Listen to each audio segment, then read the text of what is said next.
الحمد للہ رب العالمین والصلاة والسلام علی نبینا محمد وعلی آلہ واصحابہ اجمعین ومن تبعہم بإحسان الی یوم الدین اما بعد۔ محترم ناظرین، السلام علیکم ورحمۃ اللہ وبرکاتہ۔ آج کی اس نشست کا موضوع ہے ریاکاری ایک قابل مذمت برائی، ایک مذموم عمل ہے۔ اور آج ہم سماج اور معاشرے پر جب نظر دوڑاتے ہیں تو دیکھتے ہیں کہ بہت لوگ ایسے ہیں جو بہت سا کام دکھاوے کے لیے کر رہے ہیں، اس میں کسی نہ کسی ناحیے سے ریا ہے، اور کوئی عمل اللہ کے لیے کیا جائے، عبادت کا کوئی عمل کیا جائے، لیکن اس میں دکھلاوا آ جائے، اس میں ریاکاری یعنی داخل ہو جائے، تو پھر وہ عمل خراب ہو جاتا ہے، وہ عمل برباد ہو جاتا ہے، اس لیے کہ وہ عمل پھر خالص اللہ کے لیے نہیں ہوا، اس میں کوئی اور بھی شریک ہو گیا،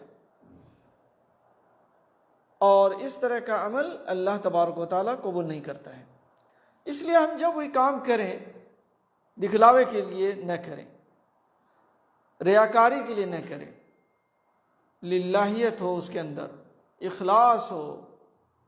صرف اللہ کی رضا کے لیے ہو، تب وہ عمل مقبول ہوگا، ورنہ وہ عمل آدمی کے منہ پر مار دیا جائے گا۔ لیکن افسوس کے ساتھ کہنا پڑتا ہے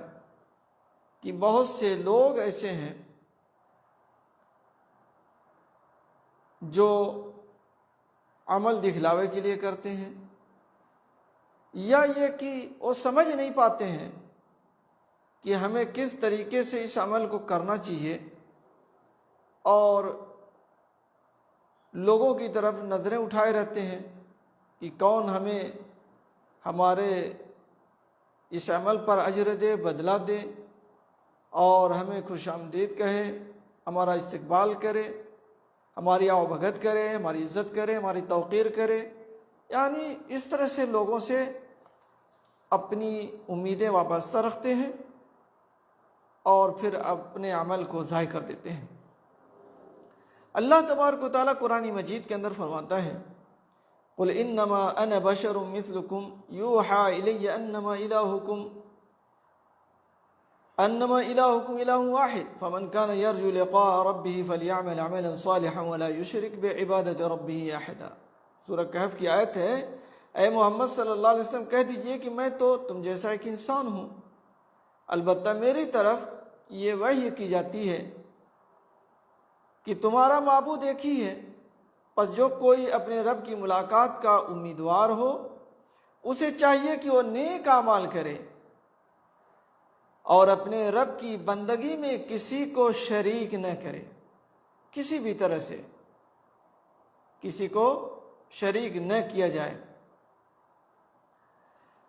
حضرت ابو ہریرہ رضی اللہ عنہ سے روایت ہے کہ اللہ کے نبی صلی اللہ علیہ وسلم نے فرمایا کہ اللہ تعالیٰ ارشاد فرماتے ہیں، اللہ تعالیٰ کا فرمان ہے انا اغنی الشرکاء یعنی شرک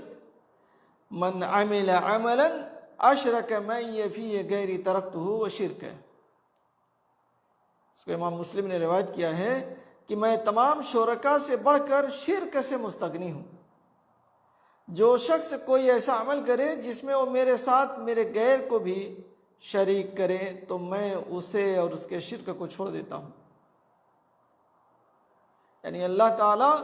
تمام شرکاء سے بڑھ کر شرک سے مستغنی ہے، وہ ایسے عمل سے مستغنی ہے، اس کو ایسا عمل نہیں چاہیے جس میں لوگوں کو شریک کیا جائے، لوگوں کی رضا بھی مطلوب ہو اس میں، ایسا عمل اللہ تبارک و تعالیٰ نہیں چاہتا، اور ایسے عمل کا کوئی اجر و ثواب بھی نہیں ہے میرے بھائیو دوستو۔ اس لیے آپ نماز پڑھیں تو دکھلاوے کے لیے نہیں، روزہ رکھیں تو دکھلاوے کے لیے نہیں، اور زکوٰۃ دیں تو دکھلاوے کے لیے نہیں، حج کریں تو دکھلاوے کے لیے نہیں، لیکن آپ دیکھ لیجئے کتنا زیادہ دکھلاوا لوگوں کے اندر داخل ہو گیا ہے۔ حج کے لیے آتے نہیں، سامان پر حاجی لکھ دیا جاتا ہے، حج کے لیے نہیں آتے ہیں اور حاجی لکھ دیا جاتا ہے آنے سے پہلے، حج سے پہلے ہی۔ اور بعض لوگ تو اپنے نام کی سائن کریں گے تو اس میں بھی حاجی لکھ دیتے ہیں، حاجی فلاں۔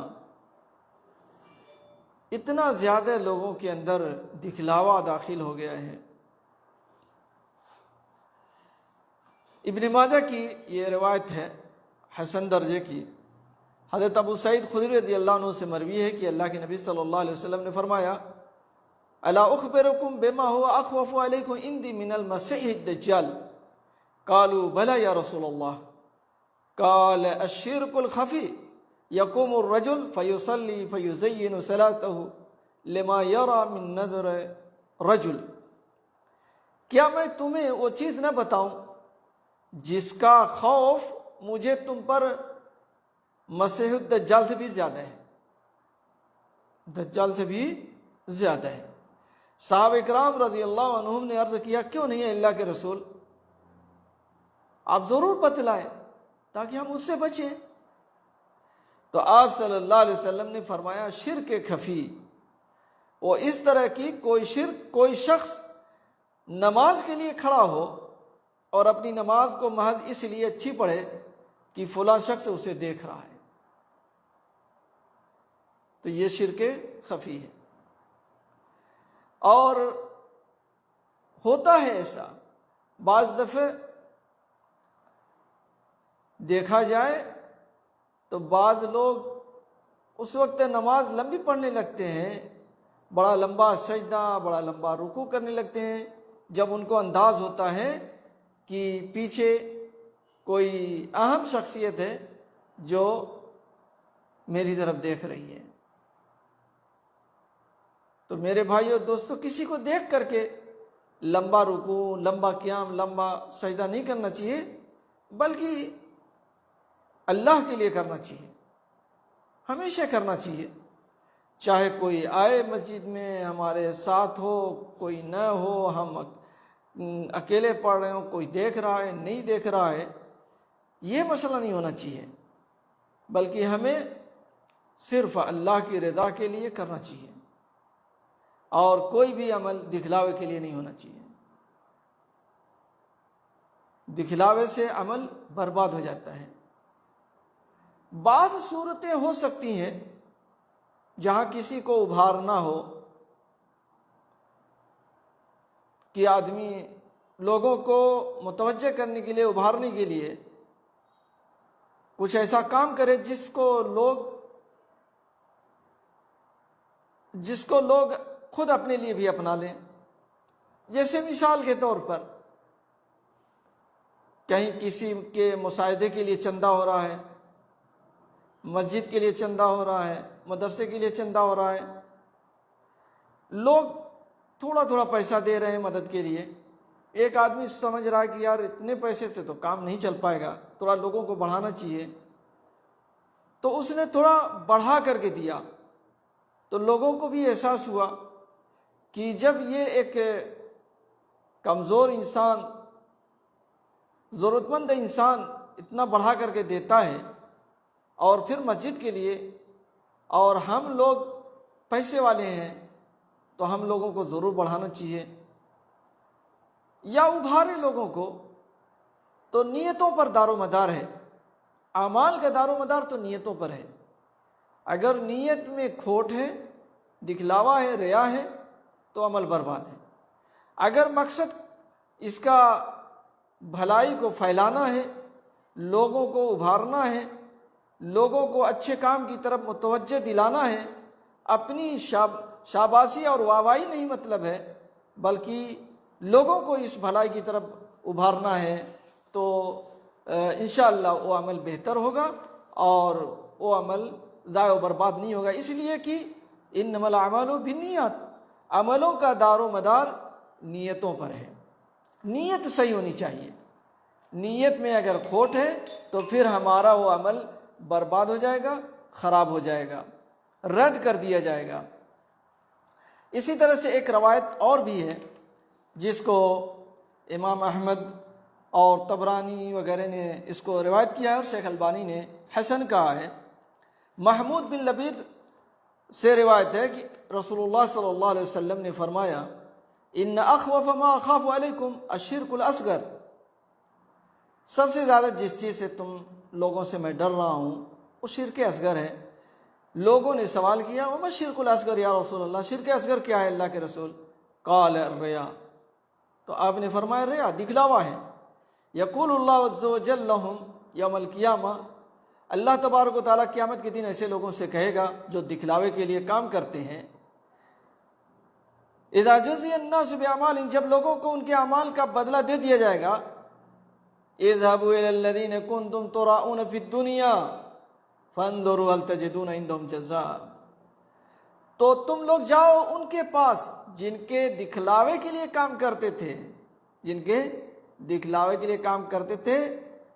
جاؤ ان کے پاس، ان سے بدلہ لو، دیکھو وہاں پر تمہیں بدلہ ملتا ہے کہ نہیں ملتا ہے۔ تو کہاں بدلہ ملے گا؟ کون دینے والا اللہ تعالیٰ کے علاوہ؟ کوئی نہیں ہے۔ تو ایسے لوگ ناکام و نامراد ہو جائیں گے، دکھلاوے کے لیے کوئی کام کر رہے ہیں، نامراد ہو جائیں گے،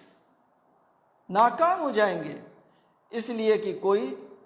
دینے والا نہیں ہے میرے بھائیو دوستو۔ اس لیے اس کا ہمیں احساس کرنا چاہیے، خیال کرنا چاہیے، اور ہر عمل خلوص اور الہیت کے ساتھ انجام دینا چاہیے، اور کسی طرح کا اس میں ریا نہیں داخل کرنا چاہیے، دکھلاوا اس عمل کے اندر نہیں ہونا چاہیے، کسی دوسرے کی خوشنودی کے لیے وہ عمل نہیں کرنا چاہیے، بلکہ صرف اور صرف اللہ رب العالمین کی خوشنودی کے لیے عمل کرنا چاہیے۔ اللہ تعالیٰ سے دعا ہے کہ اللہ تعالیٰ ہم تمام لوگوں کو ہر طرح کی ریا سے بچائے، آمین۔ وآخر دعوانا ان الحمد للہ رب العالمین، وصلی اللہ علی نبینا محمد وعلی آلہ واصحابہ اجمعین۔